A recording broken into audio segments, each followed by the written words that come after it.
Quando falamos em qualificação econômico-financeira nas licitações, muitas dúvidas surgem, especialmente para empresas recém-constituídas. Neste contexto, o balanço de abertura, o balanço patrimonial de abertura acaba sendo um tema recorrente, tanto para gestores públicos quanto para fornecedores. E para entender melhor, eu peço que você preste atenção nessa entrevista de hoje aí, como ele deve ser utilizado. Na prática, recebemos ele que é servidor público federal, graduado em logística, pós-graduado em direito administrativo, com mais de 15 anos na área de licitações e contratos, e mais tudo isso que está aparecendo na tela aí para você. Seja muito bem-vindo, mais uma vez aqui no Boletim Diário, o professor Ronaldo Corrêa.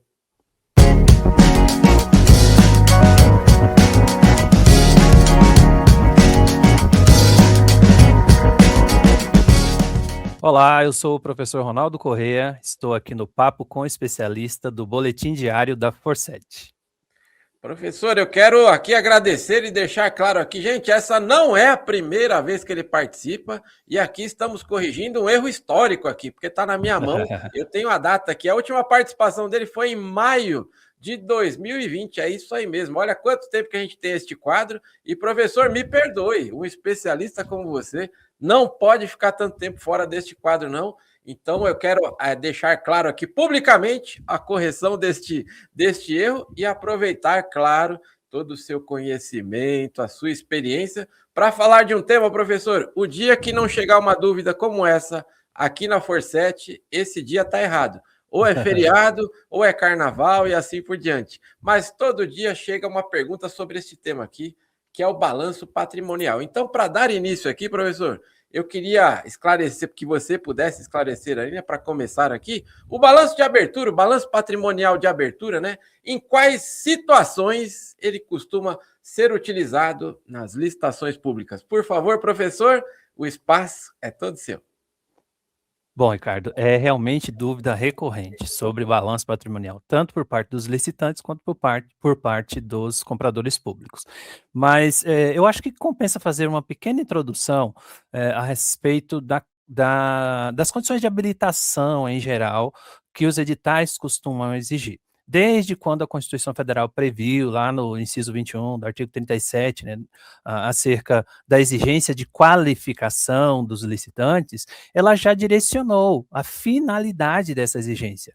É que a administração pública, por lidar com recursos públicos, né, que são arrecadados compulsoriamente dos contribuintes, ela deve ter uma responsabilidade maior na aplicação desses recursos, no sentido, por exemplo, de não contratar qualquer empresa. As empresas que estão chegando, que são novas no mercado, têm oportunidade nas contratações públicas? Tem, mas existem contratações públicas que exigem mais experiência, exigem que a empresa tenha uma solidez maior para diminuir o risco dela ser contratada e não conseguir executar o objeto. Então, a lei coloca ali algumas exigências possíveis para essa finalidade, para que se tenha um mínimo de demonstração da capacidade daquela empresa em realizar o objeto da licitação, seja ele uma compra, né, um fornecimento de bens, ou um serviço. Às vezes tem um serviço que tem dedicação exclusiva de mão de obra, isso exige um pouco mais de experiência da empresa, um pouco mais de saúde financeira, digamos assim, né? E aí o órgão público pode exigir habilitação jurídica, a habilitação técnica, que é a qualificação técnica da empresa, sua experiência técnica ou experiência técnica do seu quadro, né? Regularidade fiscal, trabalhista e também a qualificação econômico-financeira, que é aí onde entra a exigência de balanço. Então, sempre será para esta finalidade, ok? Agora, eu disse que a empresa que acabou de chegar, a empresa inexperiente, ela pode ter algumas oportunidades, sim, na contratação pública. E é exatamente esse o caso de uma empresa que acabou de nascer. Essa empresa, ela precisa ter a escrituração contábil. E, Ricardo, eu estava revisando antes da aula, normalmente a gente faz um briefing aí para poder trazer informações mais atualizadas, né? E aí eu fui atrás dessa informação que eu tinha lido há um tempo atrás, e eu vi que atualmente, no Brasil, mais de 90% das empresas são enquadradas no porte de micro ou pequena empresa. É claro que às vezes há algum, digamos, abuso, né, de ter a empresa enquadrada indevidamente e tal, mas isso é uma parcela, tá? Tem sempre, toda regra tem exceção, né? Mas, em regra, as empresas no Brasil são micro e pequenas, que é aquela empresa que fatura até 4,8 milhões por ano. Então, esse universo gigantesco de quantidade de empresas no Brasil, elas têm sim oportunidades nas licitações, e se ela for recém-constituída, ela vai ter que ter a sua demonstração contábil, ali, a sua escrituração contábil, mais precisamente dizendo. E dentre essas peças, né, esses artefatos de escrituração contábil, a que mais se destaca é o balanço patrimonial. Tá? A gente costuma exigir que as empresas apresentem na licitação esses documentos exatamente com aquela finalidade que a gente falou no início, né? Demonstrar a capacidade dela realizar a licitação. Então, a empresa acabou de nascer, ela precisa ter a sua escrituração contábil, mesmo que seja mais simplificada, porque as micro e pequenas empresas têm ali algumas flexibilidades, mas elas têm que ter escrituração contábil. E aí o balanço de abertura registra o nascimento dessa empresa, a composição do seu patrimônio líquido, né, do seu capital social, o seu ativo, o seu passivo, mas é de uma forma mais resumida, digamos assim, né? Ela vai ter ali um documento contábil inicial. Esse é o balanço patrimonial de abertura dessas empresas. Sensacional, professor. E você trouxe um dado aí riquíssimo, que realmente o nosso país, né, ele é constituído aí, a maioria das empresas, né, dos empreendedores aí, são enquadrados ali como micro e pequena empresa, e surge justamente essa dúvida que você bem trouxe aqui com relação ao balanço patrimonial, aquela guerra, né, do empreendedor com o contador ali, que o contador fala para ele, para comprovações fiscais, ele não precisa ter o balanço, só que para participar de licitação, né, professor? Aí ele precisa ter o balanço e ele também precisa seguir o professor Ronaldo. Está aparecendo aqui embaixo o Instagram do professor. Gente, ele fala de diversos temas, conversa de bastidores. Eu amo professores assim, quando você fala assim, que tal se a gente falar sobre o tema X? Ele, tranquilo, escolhe aí e nós vamos falar. É isso aí mesmo, o professor Ronaldo, ele domina muito o tema licitações públicas, então eu super recomendo que você siga aí o professor, curta, comenta, compartilha esse vídeo aí. Tem alguma dúvida sobre balanço? Pode colocar aqui nos comentários, pode mandar um direct aí para o professor também. Vamos fazer esse vídeo aí rolar, né? Professor, todo mundo tem pelo menos 2 ou 3 grupos aí de WhatsApp. Compartilha aí no seu grupo. Você tem algum amigo que tem dificuldade aí sobre o tema? Compartilha isso, aproveitem isso, gente. E professor, vamos lá. Tem crescido cada vez mais a audiência aqui do nosso canal de gestores públicos. E eu sei que tem muita gente que está chegando agora na administração, está tendo um conhecimento aí sobre licitações agora, né? Então, do ponto de vista aí do gestor público, né? Quais são os cuidados aí que devem ser tomados na análise de um balanço patrimonial, professor? Por favor. Bom, Ricardo, primeiro ponto, a gente tem a possibilidade de exigir balanço. Ok, a lei prevê essa possibilidade. A lei 14.133, por exemplo, né, que é a norma geral de licitação aplicada para a administração direta, prevê sim a possibilidade de exigir balanço. Só que a mesma lei que possibilita exigir balanço, ela exige que o gestor apresente uma motivação circunstanciada, está lá no artigo 18, inciso 9 da Lei 14.133. Esse é o primeiro ponto e eu acho muito importante. O balanço não deve ser exigido por mero costume ou por mero hábito.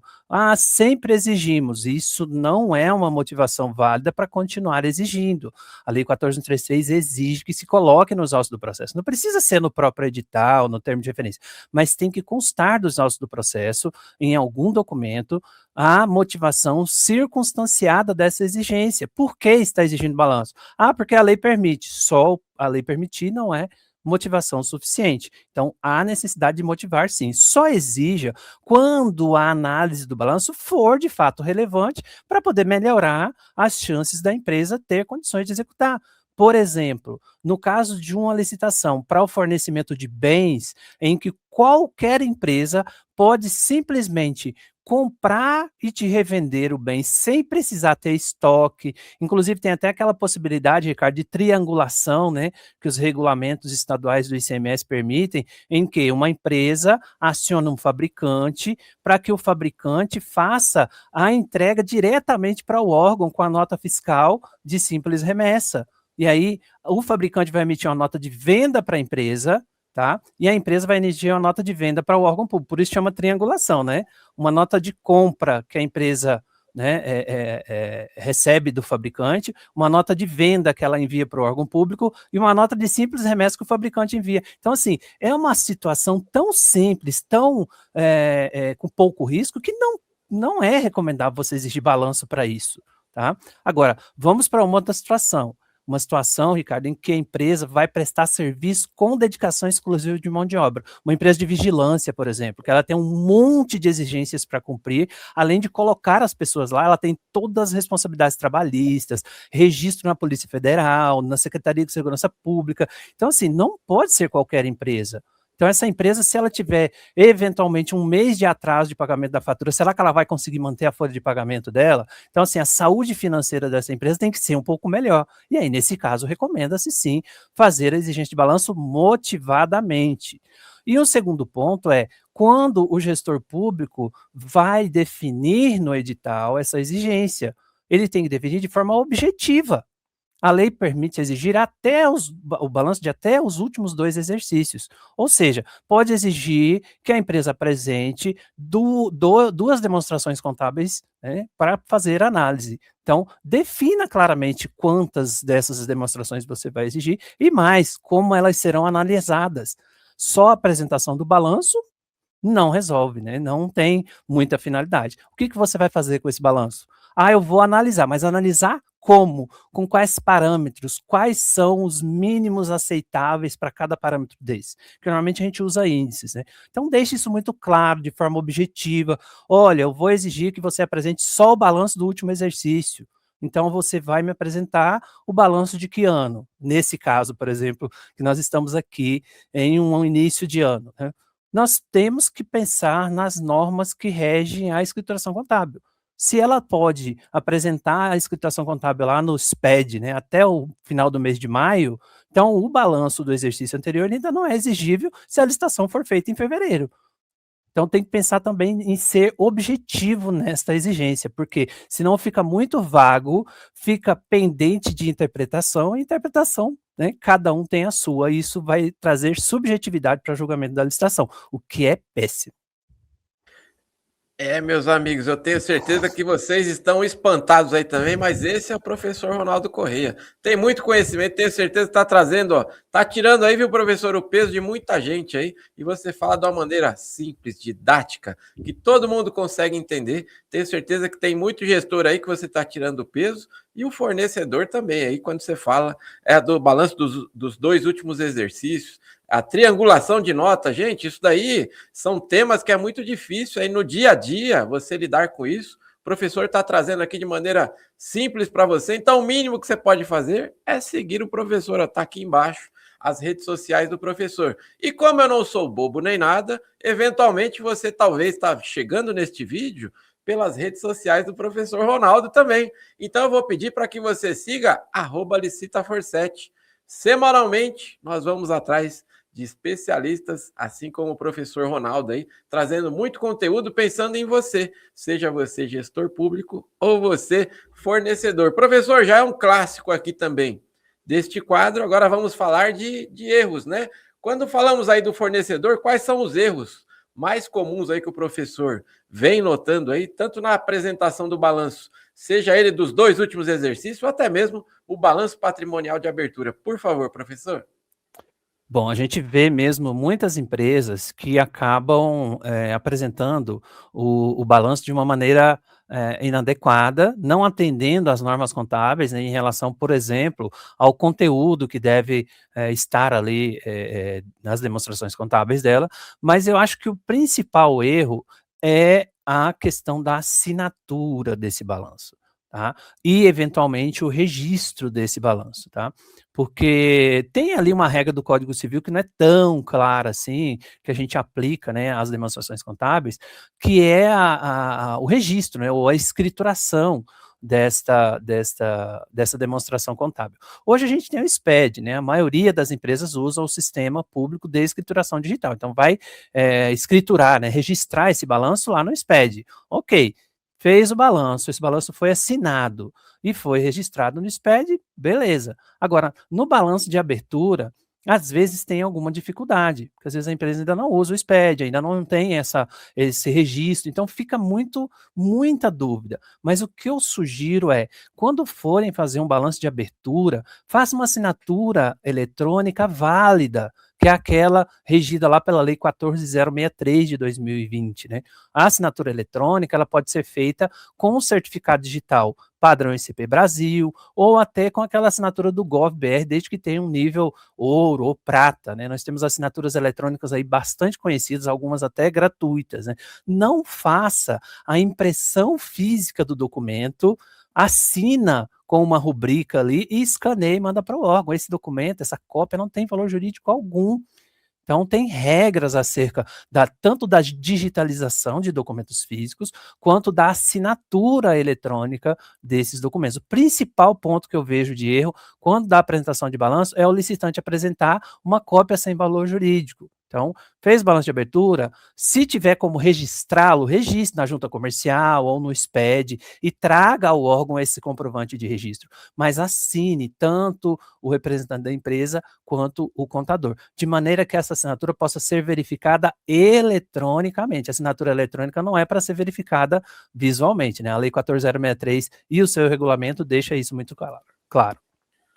Professor, você. E eu lembro como se fosse hoje aí no evento em Recife, lá do professor Rony Charles, o tema da sua palestra era justamente esse, né? Da turma Premium, do curso Premium lá, né? Do encontro. E eu lembro que você falava bem sobre exatamente isso aí, né?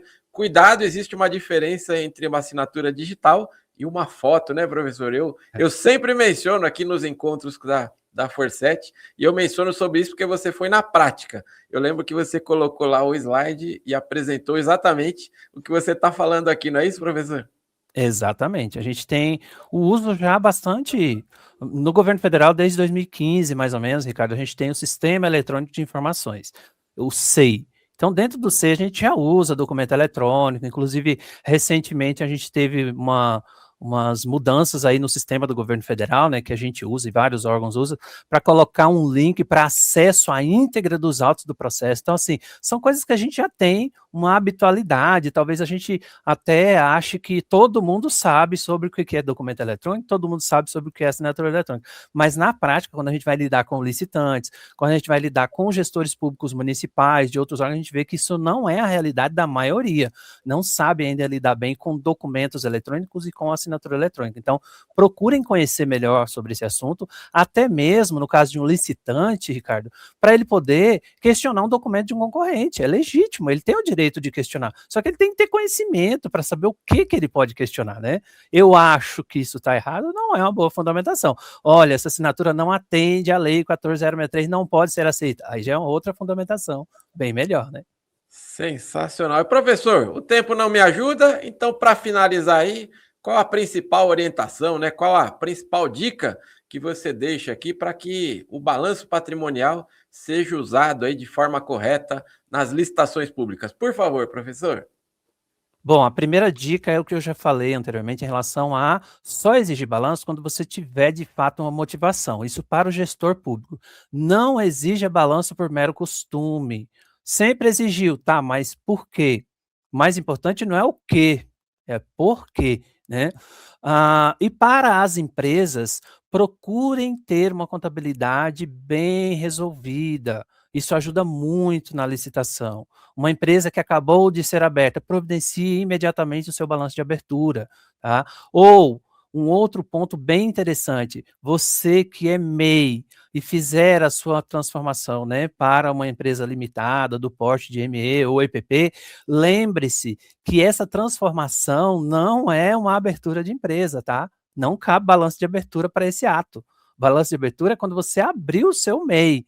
Ah, mas o MEI não faz balanço. É como o Ricardo já destacou. Para fins contábeis e fiscais não precisa, mas para licitação precisa. Então, se você é um MEI que quer virar uma empresa limitada do porte de MEI/PP no futuro, quer crescer, já faça a sua escrituração contábil e deixe isso tudo prontinho, porque quando você se transformar numa MEI ou num EPP e for participar de licitação, você tem os seus balanços, você tem como cumprir o edital. E capacitem-se, busque capacitação. Eu acho que eu posso, né, divulgar que a gente oferece essa capacitação, inclusive em parceria com a própria Forset, né? Se a sua equipe de licitação precisa de capacitação, procure. A gente tem tanto no meu Instagram, né, eles podem entrar em contato no Instagram da Forset, ou a gente está precisando capacitar aqui a minha equipe, nós somos uma empresa participando de licitação, precisamos aí de uma revisão para poder capacitar a minha equipe para fazer isso bem, a gente está aqui disponível para ajudar. E também a administração pública. Poxa, Ronaldo, eu vi que a gente está pecando muito nisso. Vamos fazer um treinamento aqui em Company. Por que o Incompany? O Incompany é adequado à sua realidade. A gente vai sentar com você, fazer um briefing, ver o que exatamente você precisa e modelar um treinamento adequado para sua realidade. Não é um enlatado aí, né, oferecido no mercado genérico para todos e qualquer situação. A gente vai focar na sua necessidade e oferecer uma solução para o seu problema. Muito bem, professor, exatamente isso aí. Ricardo, eu quero até falar de uma forma diferente assim. Pessoal, vocês sabem, eu lido com o tema licitações públicas diariamente, participo de eventos há muitos e muitos anos, e o professor Ronaldo, ele sempre me deixa ali de uma maneira sempre espantado, porque eu já encontrei ele em diversos locais, já mencionei aqui, ó, em Recife, em Campo Grande, dos eventos que eu estou lembrando aqui já rapidinho, né? E eu sempre vejo que o professor dá uma verdadeira aula, ele tem muito conhecimento, e vocês viram aí que isso pode ser levado aí para a sua empresa, para o seu órgão público. Então não perca tempo, vou pedir para colocar mais uma vez as redes sociais aqui do professor, ó. Você manda um direct, gente, e ele responde, você fala direto com ele. Isso daqui, ó, é nada ensaiado, isso é o conhecimento do professor mesmo, então eu super indico para você que acompanha aqui o nosso canal. Professor, finalizando aqui, quero agradecer mais uma vez a sua participação, o seu tempo, a sua disponibilidade, e já deixar aqui claro, né? Quem sabe a próxima a gente já não faz aqui no nosso estúdio também, fica público aqui este convite. Eu agradeço muito, em nome de toda a família a Forset aí, por todo o conhecimento que você trouxe aqui, e com a sua vinda, né, reforçamos o compromisso de que licitação é o nosso negócio. Muito obrigado e até a próxima, professor. Eu que agradeço. Tchau. Você pediu e nós atendemos. Esse foi o professor Ronaldo Correia falando aí sobre balanço patrimonial. E aí, qual o próximo tema ou professor que você quer ver aqui no Boletim Diário? Não deixe de colocar aqui nos comentários. Até a próxima. Tchau.